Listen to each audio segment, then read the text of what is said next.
इन देव दीपांतर से पधारे हुए बलवीरों का बल पराक्रम और समाप्त हो गया इनकी वाणी का वो जोश जो कुछ समय पूर्व मैंने देखा।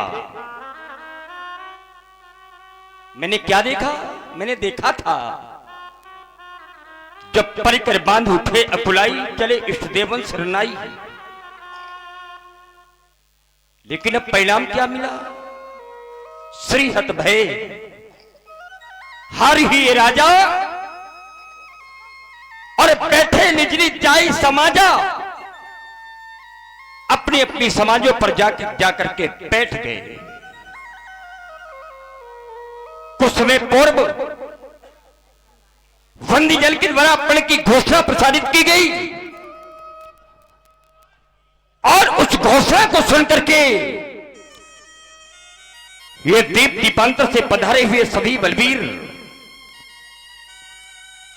अपना अपना बल परीक्षण भगवान शंकर के पिलाक पर करने लगे। ये राजा, ये वीर, ये बल परीक्षण करने लगे, शक्ति परीक्षण करने लगे और उस शक्ति परीक्षण के कुछ दृश्य मेरे सामने आने लगे। एक पहला दृश्य मैंने देखा कि जब एक एक राजा, एक एक वीर धनुष को उठाने के लिए आए और धनुष को उठाने का प्रयास करने लगे। और कैसे? तो तमक ताक तक शिव धनु धरही, उठे न कोटि भांति बल करही। तमक धरे धनु मोढ़ न उठे न चले लजाए। जब धनुष नहीं उठा तो चले लजाए, लज्जित होकर के, संकुचित होकर के, शर्मिंदा होकर के अपने अपने मंचों की ओर प्रस्थान करने लगे। जब एक एक राजा से धनुष नहीं उठा तो अचानक एक दूसरा दृश्य मेरे सामने आ गया। दूसरा दृश्य मैंने क्या देखा? दूसरा दृश्य सामने आया तो मैंने देखा कि जब 10,000 राजा एक साथ सामूहिक धनुष को उठाने का उपक्रम करने लगे। 10,000 राजा एक साथ मिलकर के उठाने लगे, लेकिन परिणाम क्या हुआ? भोग भास 10 एक ही 12 और लगे उठामल, पट्टरे न तारा दगे न शंभु सरासन। कैसे? 10,000 राजा एक साथ इस मैथिली प्रतियोगिता में पराजित होते हुए देखे गए। और अब ये तीसरा दृश्य मेरे सामने आ गया। यह तीसरा दृश्य ही तो है। अब जब मैं देख रहा हूं कि कोई भी वीर, अब कोई भी नेपाल धनुष की ओर आने का अब तो कोई साहस भी नहीं करता। मानो इन सब राजाओं को यह विश्वास हो गया, ये सबके सब ये विश्वास कर बैठे कि अब धनुष को उठाने का प्रयास करना व्यर्थ है, नहीं उठेगा भी ये धनुष। और ऐसा मानकर, ऐसा सोचकर ये सब श्रीहत हो गए। सबने हृदय से हार स्वीकार कर ली। श्रीहत भय हार ही है राजा और बैठे निज जाए समाजा। इन राजाओं की जब मैंने ऐसी दशा देखी तो हृदय में अकुलाहट होने लगी। नपन बिलोक जनक अकुलानी, हृदय में अकुलाहट होने लगी। मैं अकुलाने लगा, मैं विकल होने लगा,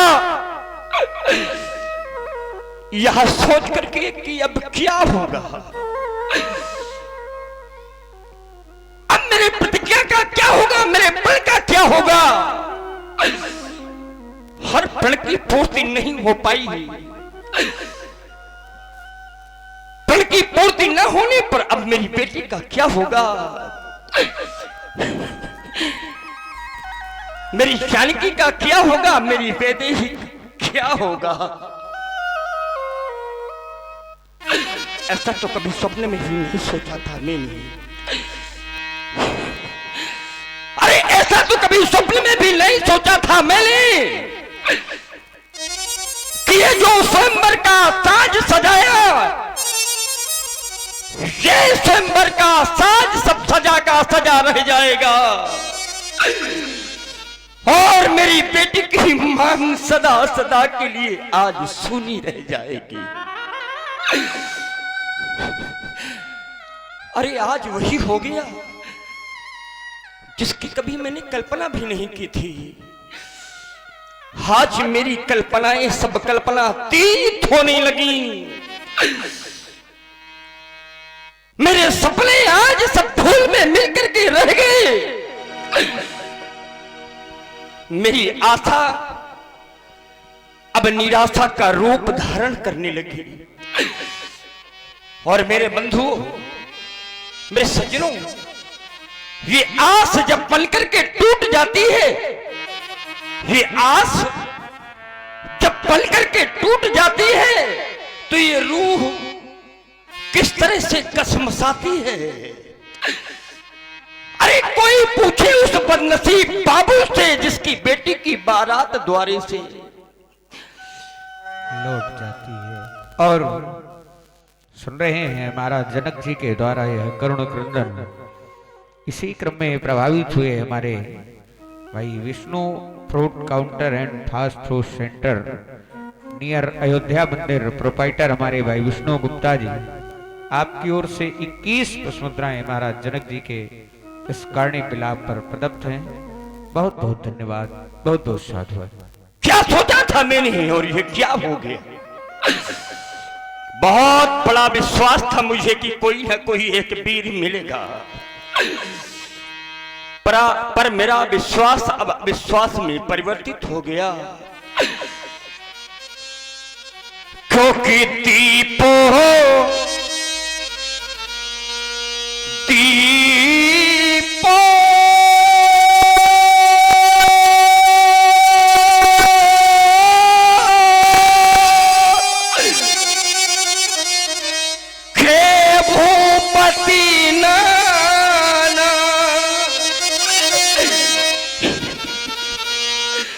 और आए सुनी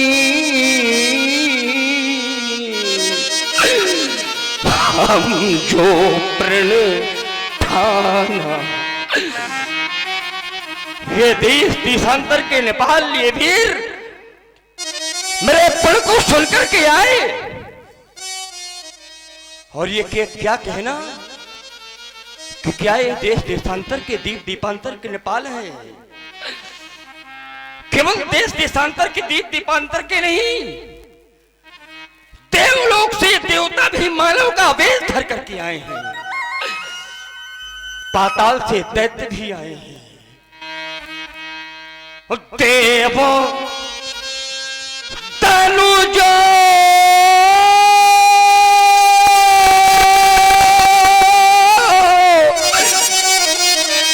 हरि मनुजो शरीर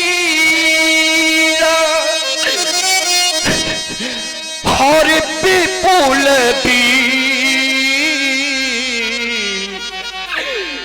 हे आए रणधीरा।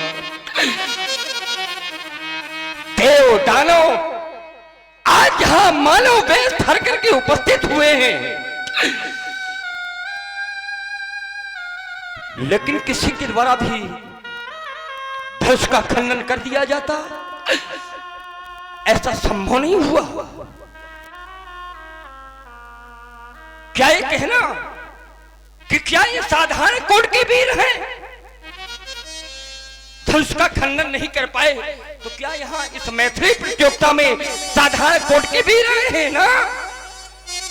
अनेक रणधीर वीर वो देव दानव यहाँ मानव वेश धर करके आए हैं, पर मेरी प्रण की पूर्ति कोई कर देता, ऐसा कोई वीर मुझे मिला नहीं है। तब क्यों बैठे हो यहाँ पर। अब कौन सी आशा शेष रह गई है। अब मैं एक सार्वजनिक घोषणा करने जा रहा हूं। त्रैलोक के वीर यहां पर उपस्थित हैं और इन त्रैलोक के वीरों के मध्य में एक सार्वजनिक घोषणा कर रहा हूं। मेरी व्यक्तिगत घोषणा नहीं है। और सार्वजनिक घोषणा क्या है? आप जनी को माखे भटमानी, आप जनी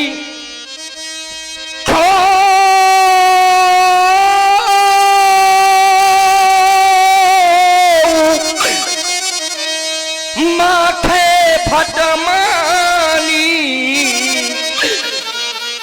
क्योंकि वीर विहीन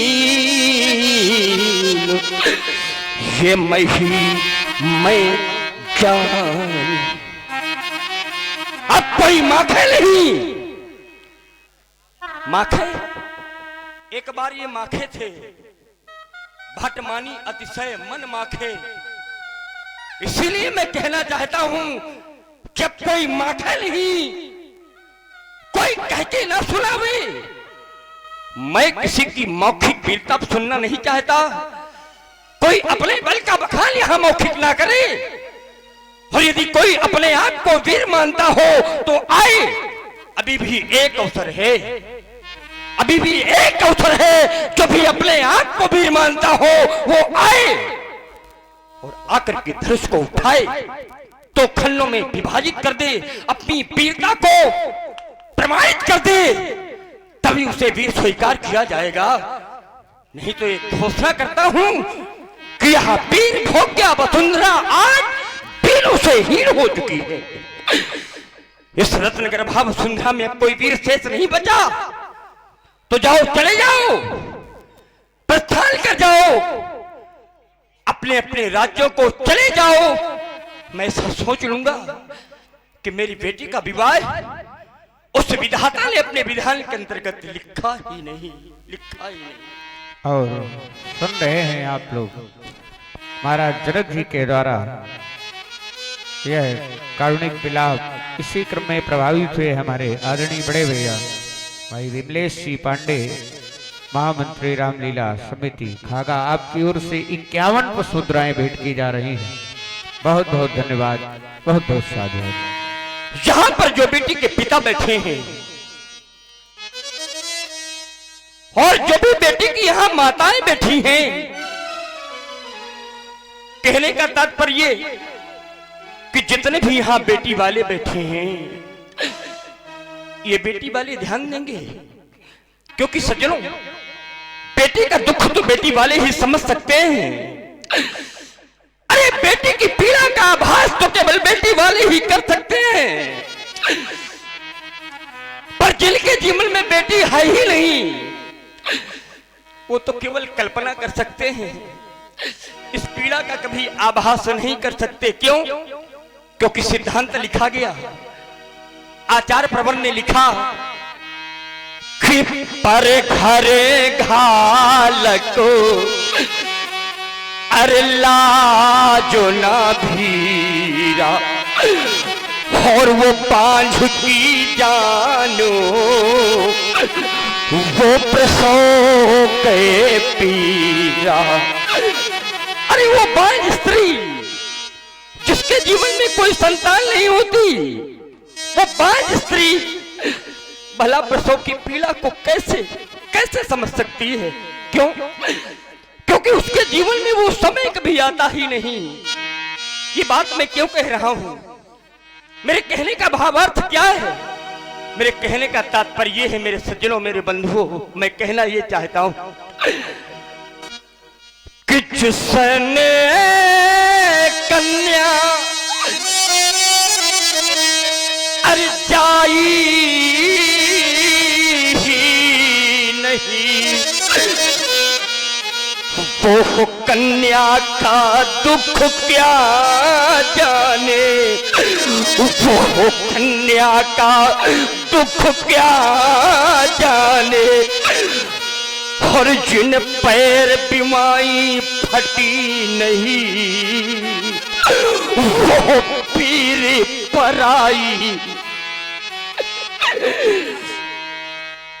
और अगर इस पीड़ा को समझना है कि बेटी की पीड़ा क्या होती है, बेटी का दुख क्या होता है, तो एक काम करना होगा आपको, एक कार्य करना है। कौन सा कार्य? आपको कल्पना करना है केवल। कैसी कल्पना? कल्पना उस समय की करना है आपको जिस समय किसी की बेटी विदा होने लगती है। उस विदाई के समय की कल्पना करना है कि जिस समय बेटी विदा होने लगती है, और विदाई के समय जिस समय बेटी अपने मां के हृदय से लिपट करके रोने लगती है, तो कोई उस मां के हृदय से जाकर के पूछे जो मां अपनी बेटी को विदा करती है, उस समय मां की दशा क्या होती है, मां की क्या स्थिति होती है। तो आचार्य प्रवर ने ग्रंथ में लिखा है मां की दशा क्या होती है। तो आचार्य प्रवर ने लिखा कि पहुरी पहुरी भेटई महतारी, हरे पहुरी पहुरी भेटई महतारी, और कहीं पिरन की ये रची कतनारी। उस समय वो बेटी की मां अपनी बेटी को अपने हृदय से लगाती है और उस विधाता से कहती है कि हे विधाता,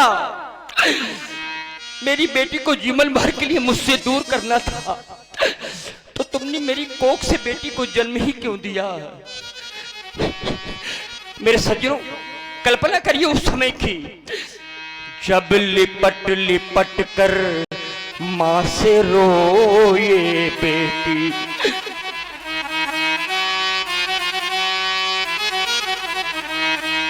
अरे जब लिपट लिपट कर मां से रोए बेटी,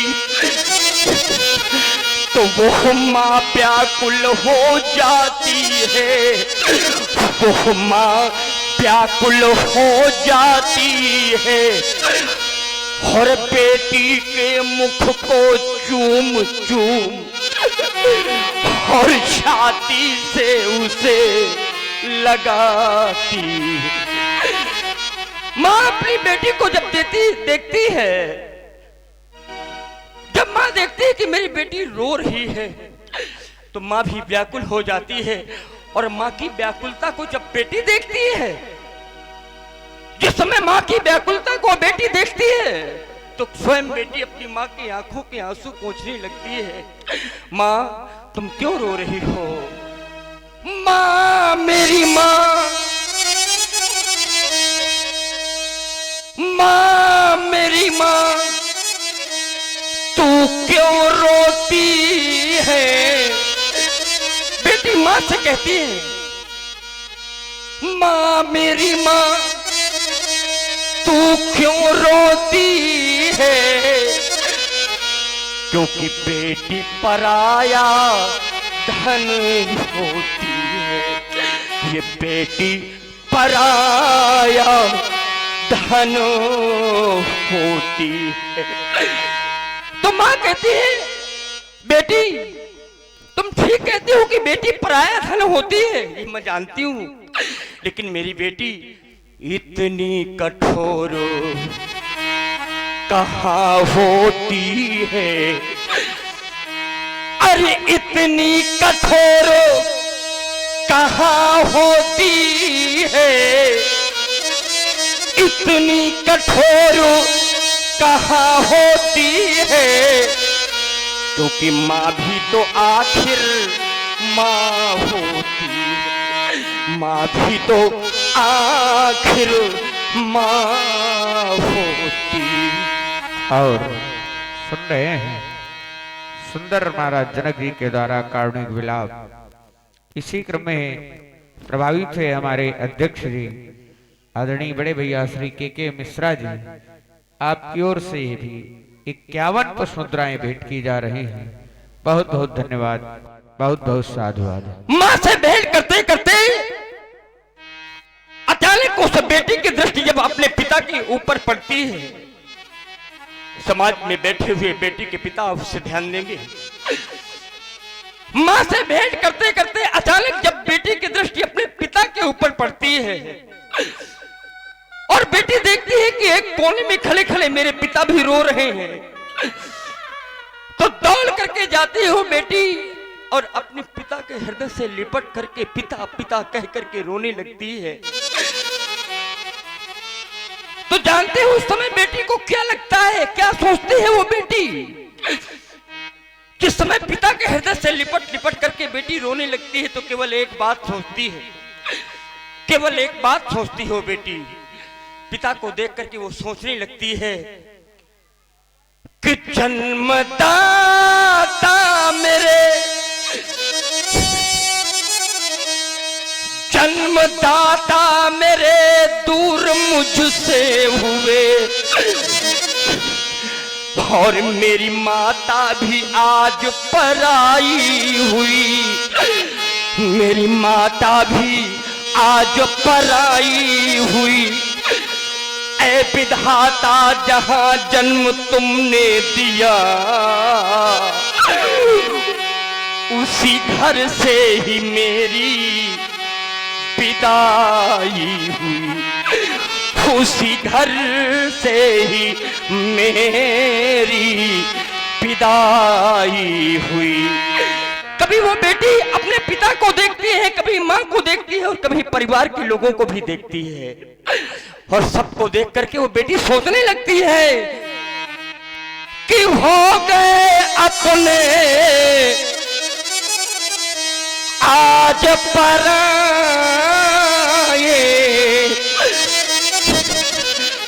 हो गए अपने आज पराए और मेरे बाबुल का घर छूट गया, मेरे बाबुल का घर छूट गया। बिछड़ गई मेरे संग की सखियां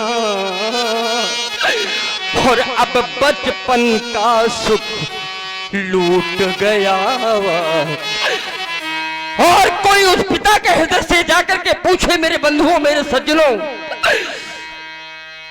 कि जिस समय वो बेटी का पिता अपनी बेटी को विदा करता है तो उस बेटी के पिता को कैसे लगता है? उस समय वो बेटी का पिता क्या सोचता है? अपनी बेटी को देख देख करके वो पिता सोचने लगता है कि हाय विधाता तूने भी, अरे हाय विधाता तूने भी यह कैसी रीति बनाई है, यह कैसी रीति बनाई है। कौन सी रीति है कि जिस बेटी को मैंने पाला, जिस बेटी को मैंने पाला वो बेटी हुई पराई है, वो बेटी हुई पराई है। और पुनः इसी क्रम में प्रभावित हुए हमारे आदरणीय बड़े भैया श्री विमलेश जी पांडे, महामंत्री रामलीला समिति खागा, आपकी ओर से पुनः 51 पुष्प मुद्राएं प्रदत्त की जा रही हैं। बहुत बहुत धन्यवाद, बहुत बहुत साधुवाद। और मैं कहना ही चाहता हूं मेरे सज्जनों, मेरे बंधुओं, कि घर में बेटा होना ये तो भाग्य की बात होती है। घर में बेटा होना ये तो भाग्य की बात होती है, लेकिन घर में बेटी होना ये भाग्य नहीं है, ये तो सौभाग्य की बात होती है। क्योंकि सौभाग्य की शाखा में खिलती है बेटी, सौभाग्य की शाखा में खिलती है बेटी, लेकिन भाग्य अगर अच्छा है तो मिलती है बेटी, भाग्य अगर अच्छा है तो मिलती है बेटी। कभी बन के कोयल, कभी बन के मैना, घरों आंगनों में चहकती है बेटी। और हम तो ये बार बार कहा करते हैं कि जिस घर में बेटियां हों तो उस घर के लोगों को देवी मंदिर जाने की आवश्यकता नहीं है। जिस घर में बेटियां हों उस घर के लोगों को देवी मंदिर जाने की आवश्यकता नहीं है। क्यों? अपने घर की देवियों की पूजा कर लीजिए तो मंदिर में बैठी हुई वो देवी अपने आप प्रसन्न हो जाएगी। बेटा आंखों का तारा है, वो बेटा आंखों का तारा है, और बेटी नैनों की ज्योति है। वो घर मंदिर बन जाता है, वो घर मंदिर बन जाता है, जिस घर में बेटी होती है, जिस घर में बेटी होती है। बेटियां ही मान है और बेटियां अभिमान है। बेटियां ही मान है और बेटियां अभिमान है। ये बेटियां भगवान का सबसे बड़ा वरदान है। ये बेटियां भगवान का सबसे बड़ा वरदान है। बेटियां घर में हो तो ये बेटियां घर की पुरानी खिड़कियों को खोलती हैं। बेटियां घर की पुरानी खिड़कियों को खोलती हैं। और बेटियां घर में हो तो घर की दीवारें बोलती हैं। बेटियां घर में हो तो घर की दीवारें बोलती हैं। बेटियों ने हरदम घर का नाम ही रोशन किया है। बेटियों ने हरदम घर का नाम ही रोशन किया है और वक्त पर बनकर के मीरा जहर का प्याला पिया है। और इसी क्रम में प्रभावित हुए हमारे भाई मुन्ना भैया जी, आपकी ओर से 11 पुष्प मुद्राएं महाराज जनक जी की कारुणिक विलाप पर प्रदत्त हैं। बहुत बहुत धन्यवाद, बहुत बहुत साधु। ये बेटियां गाती हैं, ये बेटियां गाती हैं तो स्वर के समंदर डोलते हैं। मूर्ख हैं जो बेटियों को बेटों से कम तोलते हैं। मूर्ख हैं जो बेटियों को बेटों से कम तोलते हैं। पल के चंडी मां तू जौहर की कला दिखला गई है। पल के चंडी मां तू जौहर की कला दिखला गई है। ये पति के प्राणों के लिए यमराज से टकरा गई है। पति के प्राणों के लिए ये यमराज से टकरा गई है। मूर्ख कालिदास ने विद्योत्मा से बुद्धि पाई। कालिदास मूर्ख थे पर उनकी पत्नी विद्योत्मा ने उनको ज्ञान दिया था। अगर विद्योत्मा ने ज्ञान न दिया होता तो आज विद्वान कालिदास के नाम से हम जानते न होते। मूर्ख कालिदास ने विद्योत्मा से बुद्धि पाई और एक रत्नावली ने राह तुलसी को दिखाई। और एक रत्नावली ने राह तुलसी को दिखाई। बेटियां धरती का गौरव, बेटियां धरती का गौरव और गुणों की खान है। ये बेटियां भगवान का सबसे बड़ा वरदान है। इस संसार में आने के बाद जिसने कन्यादान नहीं किया मेरे बंधुओं, मेरे सज्जनों, उसका ये मानव जीवन भी बेकार चला जाता है, व्यर्थ हो जाता है ये मानव जीवन। क्योंकि आचार्य लिखते हैं, इस जग में आने वाले को, इस जग में आने वाले को सब कुछ तो यहाँ मिल जाता है। सब कुछ तो यहाँ मिल जाता है। पर ध्यान रखना, होता है बहुत वो भाग्यवान जो कन्यादान कर पाता है। जो कन्यादान कर पाता है। किसी ने लिखा कि अन्नदानम श्रेष्ठ दानम, अन्नदान ये श्रेष्ठ दान होता है। लेकिन उसके आगे लिखा गया कन्यादानम तत्परम, कन्यादान उससे भी अधिक श्रेष्ठ होता है। इस जग में आने वाले को बहुत भाग्यवान होता है वो मानव जो कन्यादान करने का सुअवसर प्राप्त होता है। क्यों? क्योंकि माता पिता के घर में ये बेटी धरोहर रूप में होती है, ये पराई संपत्ति होती है बेटी। और कोई भी मानव इस धरोहर को जीवन भर अपने घर में नहीं रख सकता है।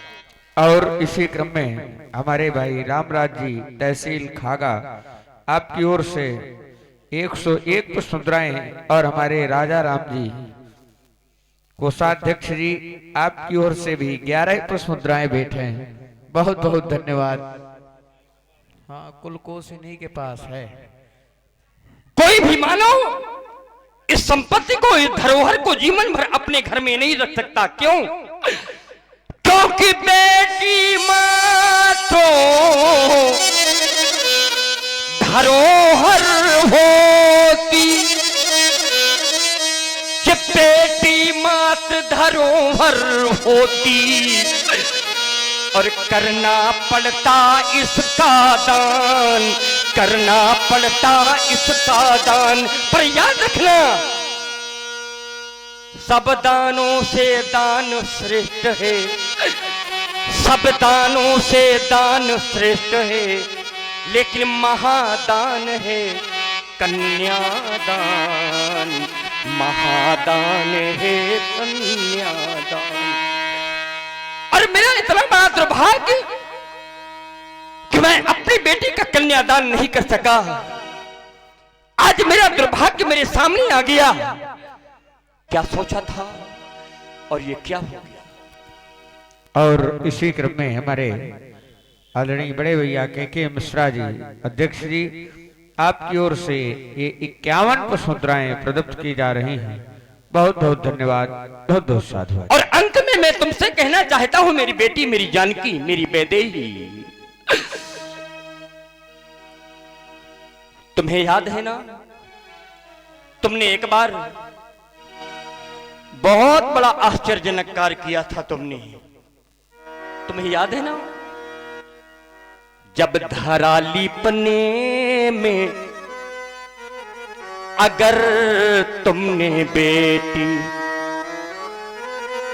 ये धराली पने में अगर तुमने बेटी, धनुष को जो कर से उठाया न होता, तो सच कहता बेटी मेरे हृदय में वो धनुर्भंग का भाव आया न होता, वो धनुर्भंग का भाव आया न होता। न कैलाश तज कर वो शिवानाथ आते, न कैलाश तजो कर वो शिवानाथ आते, और मुझसे कठिन प्रण कराया न होता, मुझसे कठिन प्रण कराया न होता।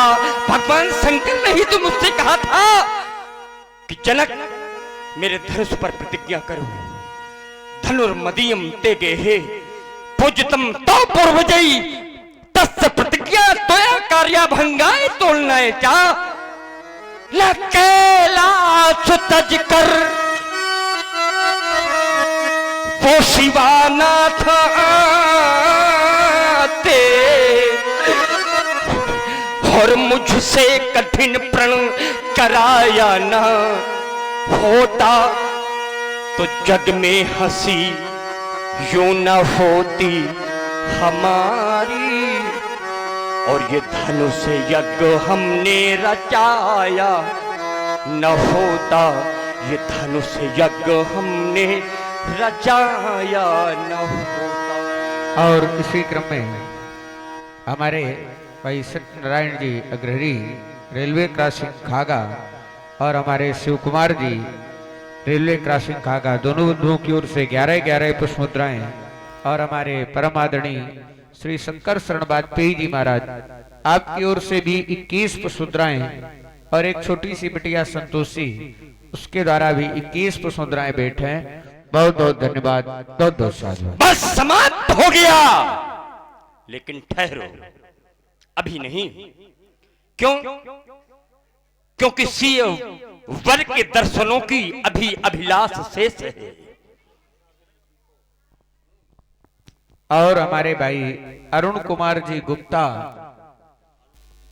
अरुण बुक डिपो खागा, आपकी ओर से 21 पुष्प मुद्राएं भेंट हैं। बहुत बहुत धन्यवाद, बहुत बहुत साधुवाद। सीए वर के दर्शनों की अभिलाष शेष है।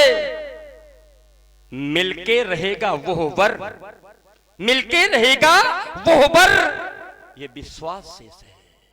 मिलके रहेगा वो वर, ये विश्वास शेष है। मेरे बाग में है आया, मेरे बाग में है आया पतझड़, किंतु फिर भी ऋतुपति के आगमन का आभास शेष है। मिलके रहेगा वो वर, ये विश्वास शेष है।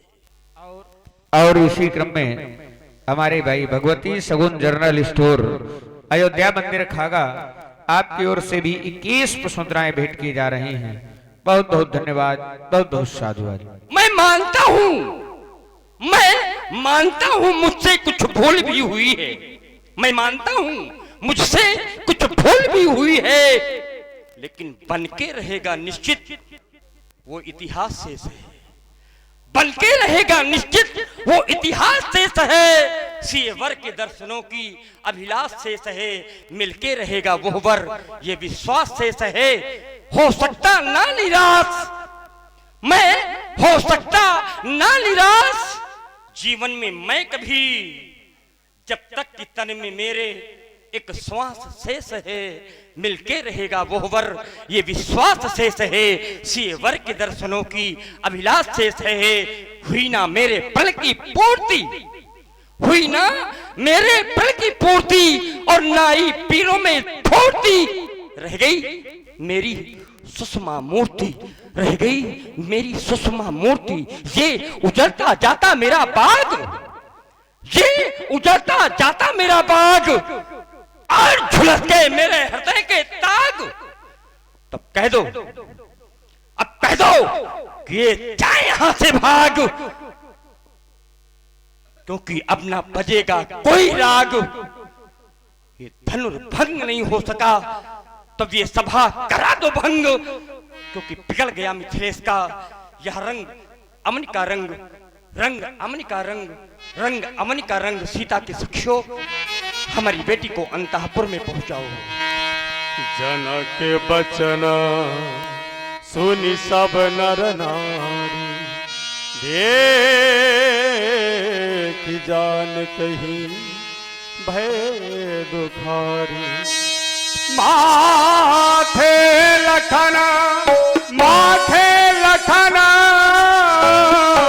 कुटिल भई भाहे, रति पट पर गत।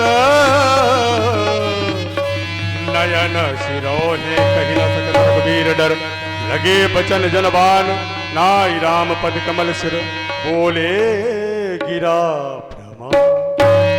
हे रघुवंश कुलभूषण, शूर कुलभूषण, देखा कुछ सुना कुछ, किसी भी सूरवीर में कुछ कहने का साहस नहीं हुआ जो राजा जनक की वाणी का विरोध करता।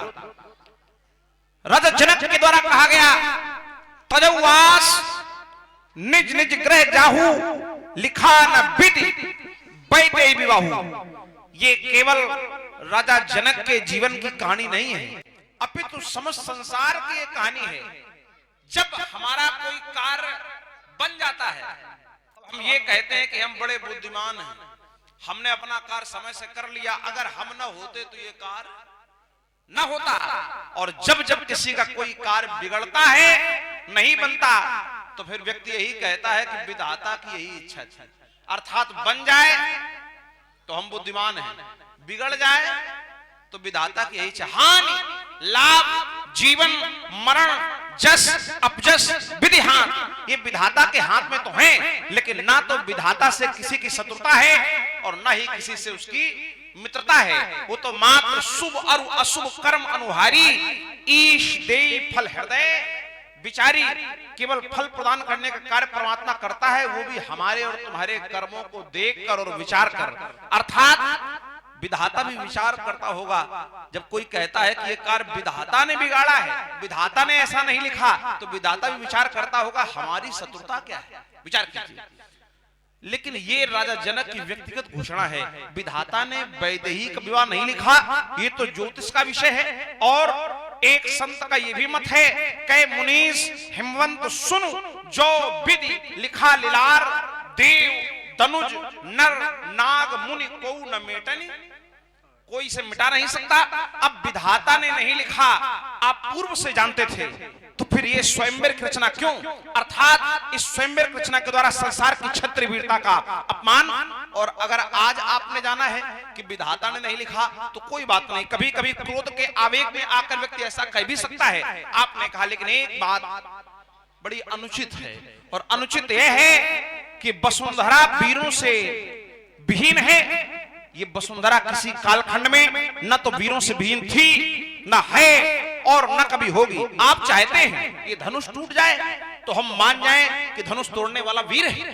पूर्व काल में आपकी सभा में ज्ञान का प्रमाण पत्र दिया गया, न कि वीरता का। आज एक नया कार्य हो रहा है, वीरता का प्रमाण पत्र वहां दिया जा रहा है जहां सदैव ज्ञान का प्रमाण पत्र दिया जाता रहा है। और धनुष टूटे तभी तो वीर घोषित होगा।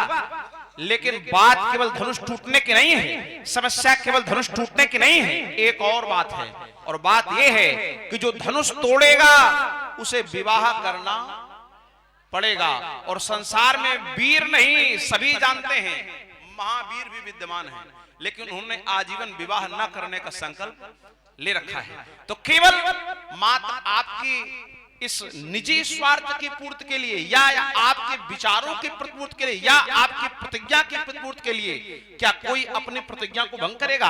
अर्थात नहीं। और इस आधार पर यह नहीं कहा जा सकता कि वसुंधरा बीनों से बीन है। आए हुए राजाओं ने जिन्होंने प्रयास किया है, उन्हें तो आप कुछ कहें वो तो ठीक है, क्योंकि सब नृभय जोग उपासी जैसे बिन विराग सन्यासी। लेकिन राजाओं के मध्य में हमारे रघुवंश श्रवण प्रभु श्री राम जी विद्यमान है। और कही जनक जिस अनुचित वाणी विद्यमान रकुल मन जानिए जनक, जो कहे तुमने बहन ये जिगर पर तीर बैठे हैं और कलेजे चीर बैठे हैं, न मानो पूछ लो इनसे यहाँ जो वीर बैठे हैं। रही जो जानकी क्वारी, मुझे क्या दुख नहीं इसका, मगर मैं क्या करूं कि सामने श्री रघुवीर बैठे। अभी तलवार से जाती अगर श्री रघुवीर न होते, हजारों वीर करने के लिए शमशीर बैठे हैं, मगर मैं क्या करूं कि सामने श्री रघुवीर बैठे हैं। प्रभु आप शांत हैं, और आज आपका शांत होना रघुवंशी नहीं, अभी तो संपूर्ण विश्व की वीरता पर प्रश्न चिन्ह खड़ा कर रहा है। प्रभु आपके शांत होने से रघुवंश की मर्यादा भी आज घटती हुई प्रतीत हो रही है। राजा जनक इस प्राचीन जीर्ण शीर्ण धनुष पर वीरता देखना चाहते हैं। अरे जिस दिन इस भू पर वीर नहीं होंगे तो वसुंधरा का क्या होगा? जब परदेशी राजा खैराज, तो भारत मां का क्या होगा? जब ये बलहीन धनुष को तोड़ेंगे तो महाशक्ति का क्या होगा? रह गई जानकी कुंवारी, तो नारद के बचनों का क्या होगा? जब नदी नाले धोएंगे पाप, तो मां गंगा यमुना का क्या होगा? सुनो राम रघुवंश मणि रघुनंदन रघुवीर, इन अपमानों ने किया मुझको आज धीर। ये जस राज समाज में बोलत वचन विदेह, तस तस राघव दास की ये फड़कस गिरदी। प्रभु आपका आदेश मिले तो जल को थल, थल को जल कर दूं, लाऊं तार कर तारों को, सुरमे की भांत पीछ डालूं मैं पृथ्वी और पहाड़ों को। रही बात है धनुष पुराना घिसा पिटा, अरे तिनके सा किस गिनती में है, सैकड़ों कोस तक ले दौड़ूं, इतना तो बल उंगली में है। ये सच्चे क्षत्रिय सच्चे योद्धा अपमान नहीं सह सकते हैं, जिनको सुनने के ताव नहीं, चुप कैसे रह सकते हैं? राज राम जी के होते अर्चित वाणी के डाली है, सत्य हृदय में चुभते हैं, ये पृथ्वी वीरों से खाली है। प्रभु यदि आपका आदेश मिले तो एक कंदुक ब्रह्मांड उठावो, कांचे घटिम डारो फोरी, सको मेर मुलजिम तोरी। रही बात धनुष की तो प्रताप महिमा भगवाना को बापुर पुराना कमलान चाप धामो, जो जन संत मान ले धामो, तोड़ो छत्रधन तो प्रताप बल्लाद जो न करो पर प्रसवत कर दो भाग कर दो